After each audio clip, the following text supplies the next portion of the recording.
This is the Jimmy 17-foot long inflatable Halloween train, and unfortunately it got a pretty big rip. So it's probably done for after this year. Like a few days ago we had a pretty bad windstorm. All these were down, and the wind must have really got this one even when it was deflated.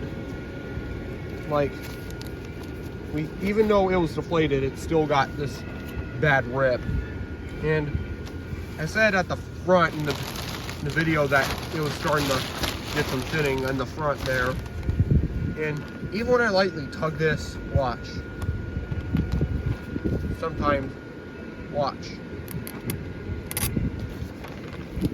You can see,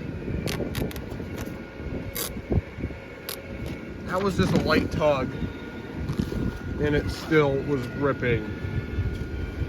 So I'm gonna have to retire this one after this year, unfortunately.